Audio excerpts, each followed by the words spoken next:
चित्ररे थिबा एही सीधा विशालकाय शक्तिशाली उद्भिद गुड़िक देख। जेतेबेले एमानकु मु देखे सेतेबेले मते गोटिए प्रश्न आश्चर्य करे, किपरि एही उद्भिद गुड़िक भूमिरु जल को उपरकु नियंती एवं एहाकु माध्याकर्षणर विपरीत दिगरे उपरकु ठेलंती। टिके भाबो, छि उद्भिद 100 मीटर लंबा होई पारंती, तेबे एही शीर्षकु सेमाने किपरि जल को नै थांती? एहार उत्तर हेउछि बाष्पीकरण द्वारा। पाखापाखि ग्रहण करुथिबा जलरु 95% जल सेमाने परिवेश को बाष्पीभूत कराई छाड़ी थांती। तुमको आश्चर्य लागुनी किपरि जल बाष्पीकरण द्वारा एते उपरकु जाउछि? एवं जदि सेमाने अधिकांश जल बाष्पीभूत कराउछंती ताहाले काहेकि एते जल आवश्यक करिथांती? एबे चलो देखिबा। आगुकु पढ़िबा पूर्वरु टिके पछकु चली आस। आमे देखिछे उद्भिद गुड़िक बहुत लंबा होई थांती। सेमानकर गोटे पाइप परि संरचना थाए, जहाको आमे कोन कुए ना समबाय टिश्यू बोली कहे। एटी गोटे उद्भिद मु देखैछि, या मध्यने गोटे पाइप परि संरचनाटी अछि जहाको आमे समबाय टिश्यू बोली कहिथाउ।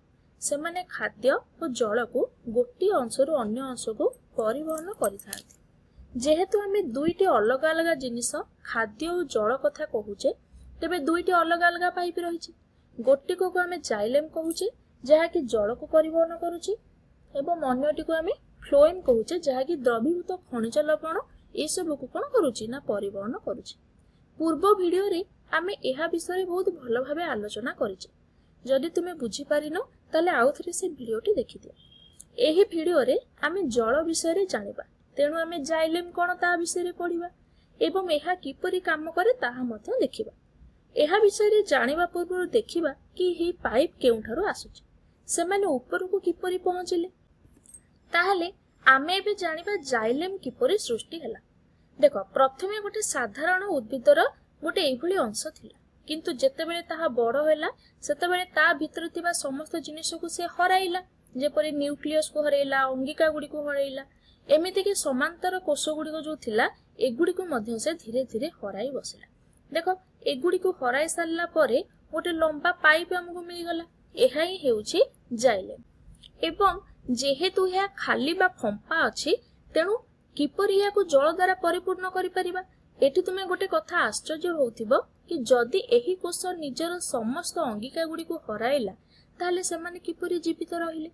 एहार उत्तर हेउछि सेमाने केबे भी जीवित नुहंती, सेमाने समस्त मृत ही अटंती। एठारे गोटे गुरुत्वपूर्ण कथा मने रखिबो कि जाइलेम मृत कोषरु ही तयारी अटे। सेमाने केबे भी जीवित नुहंती, किंतु अन्य बटे फ्लोएमटी जीवंत कोष द्वारा गठित होइता। एहाकु आमे आउ एक वीडियो रे भलो भाबरे पढिबा। ताले एठारे जानो जाइलेमटी होछि मृत कोषरु तयारी। एठारे गोटे बड़ प्रश्न हेउछि किपरि जल ए जाइलेम नळी द्वारा उपरकु उठे। टिके पूर्वरु मु कहिथिली एहा बाष्पीकरण द्वारा होइथाय। जेतेबेले जल पत्रर समस्त कोषरे पहुँचे, अधिकांश जल पत्ररे थिबा छोट रंध्र देई बाहर को आसी जांती। सेही रंध्र को आमे स्टोम बोली कहिथाउ। सेमाने गैस विनिमय मध्य करिथांती। जेतेबेले स्टोम खोले जल वायुमंडल को बाष्पीभूत होइके निर्गत होइथाय। किंतु केपरि एही बाष्पीकरण जल को ऊपर को ठेलिबारे सहाय्य करूछि, एहाकु जानिया पई मु गोटे पत्र को एठी जूम करैके देखैछि। एहा हेउछि जाइलेम टिश्यू जहाकी मृत कोषरु सृष्टि, एवं एहा हेउछि गोटे पत्र एवं एटा हेउछि सेही स्टोम जहा देकी जल बाहर को बाहरुछि। जदि आमे किछि जल अणु को अंकन करिबा, एटा देखो बहुत बड़ बड़ जल अणु देखा जाउछि। मु बुझिया पई एते बड़ बड़ एठी अंकन करिछि। ताले एही जल अणु गुडिक देखो बाहर को सब बाहरुछंती। एही जल अणु गुडिक परस्पर को शक्त भाबरे आकर्षित करिथांती, जहा फଳରେ गोटिए जल अणु बाहर को बाहरिले ता पर अणुटी आपे आपे टाणी होइकी ता पछकु पछ लागिकी आसे। एही भली भाबरे चली थाए। तुमे याकु रासायनिक विज्ञान रे पढिथिबो, जहाकु हाइड्रोजन बंधन बा हाइड्रोजन बॉन्ड बोली मध्ये आमे कहिताउ। तेनु एही आकर्षण बल द्वारा जल अणु गुडिक ता पछकु पछ आसीकी गोटिए अणु पछरे आउटा अणु आकर्षित होइकी लागि थांती एवं पछकु पछ सब बाहर को निर्गत होई थांती। एही बल पई पत्ररु किछि टणा बल काम करिथाय बा किछि पुलिंग फोर्स एठारे काम करिथाय। एवं एगुडिक दूर को जाइके चेर पर्यंत मध्य लंबी थांती बा डालर जाइके एभली चेर पर्यंत गोटे निरवच्छिन्न धारा हाइके एटा लागिकी थाए। एही परि भाबरे बलटी संचारित होइथाय। जेपरि गोटे झियडीर उदाहरण मु एठारे देखौछि। एटी चित्र रे गोटे उदाहरण देखौछि गोटे झियोटी गोटे पाइप साहाय्य जूस पिउछि से कौन करछि पाइप द्वारा जूस को भीतर को शोषुछि बा चुसुछि एवं जूस टी ऊपर को जाउछि जाइलेम मध्य ठीक ए स्ट्रॉ भरी काम करिथाय बाष्पीकरण ए शोषणर कारण होइथाय जेहेतु जाइलेम द्वारा बहुत शोषण बल काम करुछि बा सक्शन फोर्स काम करुछि तेणु एही बल को सहिबा पई जाइलेम रो टिश्यू जो कांथ थाए से बहुत मोटा होइथाय क्यों अंशटी देखो देखो ये जाइलेम देखो शोषण बल काम कर द्वारा जल जहाँ द्वारा ऊपर को उठुची तेणु ये जो कांथटी अच्छी यहाँ बहुत स्ट्रंग होता है जदि यहाँ स्ट्रंग न हो ताले कौन हेबो ये गोटे उदाहरण दउछि देखो गोटे बोतल अच्छी मुझे ऊपर शोषिबी जदि शोषिबी यार किपरि अवस्था हो जाउछि देखो जदि यार कांथ गुड़ाक मोटा होता बा शक्त होता ताले एमती होई न थांता तेणु जाइलेम रो कांथ गुड़िक बहुत शक्त होता है जहाँकि उद्भिदर मेरुदंड परी काम करिथाय ताहले एठी आउ गोटे जिंस तुमे आश्चर्य हेबो कि काठ मध्य एही जाइलेम रो तयारी होइथाय काहेकि ना जाइलेम गोटे ग्रीक शब्द रो आसीछि जहाकु जाइलन बोली आमे इंग्रजी रे कहिथाउ जहार माने होउछि काठ बा वुड तेणु काठ आसबाब पत्र बा फर्निचर टेबुल ए सब जिंस गुडाक कोन ए जाइलेम रो तयारी एही जल परिवहन प्रणाली रो ए गुडी को सब अंश अटे किंतु तुमे एठी भाबुथिबो उद्भिद काहेकि एते कष्ट करिकि जल शोषिबो पुणी सेही जल को बाष्पीभूत करिकि बाहर को छाड़िबो एहार बहुत कारण रहिछि प्रथमतः सेमाने सेथिरु किछि जल आवश्यक करिथांती समस्त जल को बाहर को फोपाडंती नाही किछि जल आलोक श्लेषण पई दरकारी अटे किंतु सबुठारु गुरुत्वपूर्ण कथा हैला एही बहुथिबा जलधारा धातव लवण को माटीरु उद्भिदर समस्त कोष को परिवहन करिथाय तेणु एही जलधारा एक क्रेन परी बा ट्रेन परी काम करिथाय जहाँकि माटीरु आरंभ होइकि पत्र रे शेष होइथाय एवं सेठारे शोषण होइकि जल किछि बाहर को बाहरी जाइथाय बा निष्कासित होइथाय एही प्रक्रिया सबु बेले त्वरान्वित होइथाय एहा पई उद्भिद तार अति गुरुत्वपूर्ण धातव लवण पाइथाय एवं तार वृद्धि घटिथाय एहा सहित बाष्पीकरण हेबा द्वारा सेमानकर तापमात्रा मध्य कमिथाय जेमिति कि आमे खरारे बाहर को गले आम देहरु झाड़ हुए एवं झाड़ बाष्पीभूत हेले हमको ठंडा लगे सेही परी उद्भिद मानक क्षेत्र रे मध्य होइथाय झाड़ बदल रे जल को सेमाने बाष्पीभूत कराई थांती जा फल रे सेमाने ठंडा रुहंती बा सेमानकर तापमात्रा कमी जाए एही बाष्पीकरण हेबा प्रक्रिया को वैज्ञानिक माने गोटे अलगा नाम देले जाहाको उच्छेदन बोली कहा जाय उद्भिदर पत्र रे थिबा जो रंध्र अच्छी से रंध्र माध्यम जो जल बाष्पीभूत हुए ताहाको उच्छेदन कहा जाए कहीं उच्छेदन गुरुत्वपूर्ण अटे कारण यह शोषण बल सृष्टि करिथाय जहा फल रे जल और खनिज पदार्थ सब परिवहन होइथाय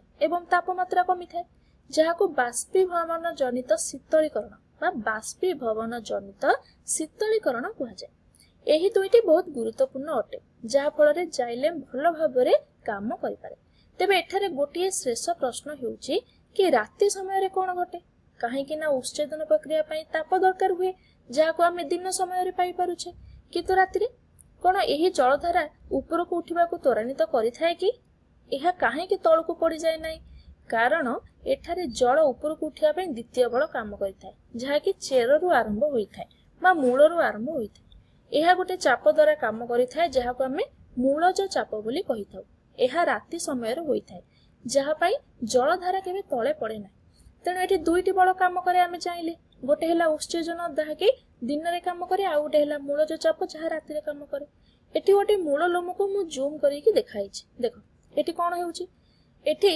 डॉट गुडिक सब होउछि जोडा होउछि खनिज लवण एवं किछि जल मध्य अछि तेणु मृत्तिका रे आमे जल आ द्रवीभूत खनिज लवण पाउछि मूल लोम रे मध्य सेही जिंस पाउछि विस्तरण प्रक्रिया एहाकु निश्चित करे जे सांद्रता सब जगह रे समान रहइबो किंतु एठारे मूल लोमर कोष गुडिक सांद्रतार संतुलन को विघ्नित करिबा आरंभ करंती सेमाने तांको चतुर्पार्श्वरु सब खनिज लवण को भीतर को शोषण करिबा आरंभ करंती एठी देखो सब शोषण करके भीतर को खनिज लवण नै आसिले एठी कोनला खनिज लवणर मात्रा भीतर अधिक रहियला एवं बाहर खनिज लवण सब कम रहिला एहाकु आमे गोटे सक्रिय प्रक्रिया बा सक्रिय परिवहन बोली मध्य कहि परिया ताले एबे कोन घटिबो जेहेतु मूल लोम माटीरु सब खनिज लवण को शोषि नेला ताले एठी बाहर कोन हेबो ना घनता कम रहिबो बा जल अधिक रहिबो किंतु भीतर पार्श्व रे पाई जो मूल लोम भीतर कोन हेबो ना अधिक घनता रहिबो बा एठी जल कोन हेबो ନା କମିଯିବ।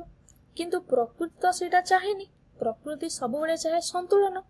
ତାହେଲେ କ'ଣ ହବ ନା ଏଠି ଦୁଇଟି ଘଟନା ଘଟିପାରିବ। ପ୍ରଥମତଃ ଖଣିଜ ଲବଣ ପୁଣି ପଛକୁ ଫେରିବ, କିନ୍ତୁ କୋଷ ତ ଏଇଟା ହବାକୁ ଦବ ନାହିଁ, ଯାହା ସେ ଧରି ନେଇଛି ସେଟା ତାର। ତେଣୁ ଏହା ନ ଘଟିବା ପାଇଁ ଏଠି କ'ଣ କରିବ? ତାହେଲେ କ'ଣ ଘଟିବ? ଏଠି ଭିତରୁ ତ ଆଉ ବାହାରକୁ ଯିବନି, ତେଣୁ ବାହାରୁ କିଛି ଜିନିଷ ଭିତରକୁ ଆସିପାରିବ। ତାହେଲେ ବାହାରେ କ'ଣ ଅଧିକ ଅଛି? ଜଳ। ତେଣୁ ଜଳ ଗୁଡ଼ିକ ଯୋଉ ଗୁଡିକ ବାହାରେ ଅଛି ସେ ସବୁ ଭିତରକୁ ଆସିବାକୁ ଚେଷ୍ଟା କରିବେ ବା ଭିତରକୁ ପଶିଯିବେ। ତାହେଲେ ଏଠି କ'ଣ ହେଲା? ବାହାରେ ଯୋଉ ଜଳ ଥିଲା ଭିତରକୁ ପଶି ଆସିଲେ, ଭିତରେ କ'ଣ ହେଲା ନା ସନ୍ତୁଳନ ରକ୍ଷା ହେଲା। ତାହେଲେ ଏହି ଯୋଉ ପ୍ରକ୍ରିୟାଟି ଘଟିଲା ଏହାକୁ ପରିସ୍ରବଣ ବୋଲି କୁହାଯାଏ। ତାହେଲେ ପରିସ୍ରବଣରେ କ'ଣ ହେଲା ନା ଅଣୁ ଗୁଡ଼ିକ ଯୋଉଗୁଡାକ ଅଧିକ ସାନ୍ଦ୍ରତାରୁ କମ୍ ସାନ୍ଦ୍ରତା ଜାଗାକୁ ଗତି କଲେ ନାହିଁ, କିନ୍ତୁ କମ୍ ସାନ୍ଦ୍ରତା ବିଶିଷ୍ଟ ଜାଗାରୁ ଅଧିକ ସାନ୍ଦ୍ରତା ବିଶିଷ୍ଟ ଜାଗାକୁ ଗତି କଲେ। ଏହା ଦ୍ୱାରା ଜଳ ପଶିକି ଜଳ ସ୍ତମ୍ଭକୁ କ'ଣ କରିବ? ଉପରକୁ ଠେଲିବ। ଯାହା ଆଗରୁ ସେଠାରେ ଅଛି, ଯେଉଁ ଜଳ ଗୁଡ଼ିକ ଆଗରୁ ଅଛି ସେଗୁଡାକ ସବୁ ପଶିକି ଜଳକୁ ସବୁ ଉପରକୁ ଠେଲି ଠେଲି ଚାଲିବ, ଯାହାଦ୍ୱାରା ଜଳ ସ୍ରୋତ ବଢିବ। ତାହେଲେ ଆମେ ଏହି ପ୍ରଣାଳୀକୁ କ'ଣ ବୋଲି କହିଲେ ନା ପରିସ୍ରବଣ ପ୍ରଣାଳୀ, ଯେଉଁ ପ୍ରଣାଳୀରେ ଭିତରର ସନ୍ତୁଳନ ରକ୍ଷା ହେଲା। ତାହେଲେ ଏଠି ମୂଳଜ ଚାପ ଆମକୁ ବହୁତ ସାହାଯ୍ୟ କଲା। ମୂଳଜ ଚାପ କ'ଣ ନା ଯାହା ମୂଳରୁ ସୃଷ୍ଟି ହେଲା ଏବଂ ପରିସ୍ରବଣ ଯୋଗୁଁ ଜଳ ଉପରକୁ ଗଲା। ତେଣୁ ଏହାକୁ ଆମେ ପରିସ୍ରବଣ ଚାପ ବୋଲି ମଧ୍ୟ କହିପାରିବା। ତାହେଲେ ଏହା ଦ୍ୱାରା ଶୋଷଣ ବଳଟି ତ୍ୱରାନ୍ୱିତ ହେଲା ଏବଂ ରାତି ସମୟରେ ମଧ୍ୟ ଏହି ଜଳ ଉପରକୁ ଯିବା ଆରମ୍ଭ କଲା। ବା ଦିନରେ ବି ଯାଉଥିଲା ଉଚ୍ଛେଦନ ଯୋଗୁଁ, ରାତିରେ ବି ମୂଳଜ ଚାପ ଯୋଗୁଁ ଗୋଟେ ନିରବଚ୍ଛିନ୍ନ ଧାରା ପ୍ରବାହିତ ହେଲା। ତାହେଲେ ଏବେ ଚାଲ ସାରାଂଶ ଦେଖିବା। ଆମେ ଏଠି ଜାଣିଲେ କ'ଣ ନା ଜାଇଲେମ ମୃତ କୋଷରୁ ତିଆରି। ଜଳକୁ ଉଠେଇବା ପାଇଁ ଏହି ଜାଇଲେମ ସାହାଯ୍ୟ କରିଥାଏ। ଏହା ଦୁଇଟି ବଳ ଦ୍ୱାରା କାମ କରିଥାଏ। ଗୋଟେ ହେଲା ଉଚ୍ଛେଦନ, ଯାହା ଦିନରେ ଘଟିଥାଏ, ଏବଂ ଆଉ ଗୋଟେ ହେଲା ମୂଳଜ ଚାପ, ଯାହା ରାତିରେ ସାହାଯ୍ୟ କରିଥାଏ। ତାହେଲେ ଆମେ ଏଠି କ'ଣ ଦେଖିଲେ ନା ଦୁଇଟି ପ୍ରକ୍ରିୟା ଦ୍ୱାରା ଜଳ ଉପରକୁ ଗତି କଲା ଏବଂ ଜଳର ସ୍ରୋତ ଗୋଟେ ନିରବଚ୍ଛିନ୍ନ ଧାରା ଭାବରେ ଗତି କଲା ଏବଂ ପ୍ରତ୍ୟେକ ଯୋଉ କୋଷ ରହିଲେ ସମସ୍ତଙ୍କ ପାଖକୁ ଜଳ ଆଉ ଖଣିଜ ପଦାର୍ଥ ସବୁ ଠିକ ଠାକ ଗଲା ଏବଂ ତାପରେ ଉଚ୍ଛେଦନ ପ୍ରକ୍ରିୟା ଦ୍ୱାରା ଏହି ଯୋଉ ଉଦ୍ଭିଦ କ'ଣ କଲା ନା ଅବଶିଷ୍ଟ ଯାହା ଜଳ ତାକୁ ବାହାରକୁ ବାଷ୍ପୀଭୂତ କରାଇଲା ବା ଉଚ୍ଛେଦନ ଦ୍ୱାରା ବାହାରକୁ ଛାଡ଼ିଲା।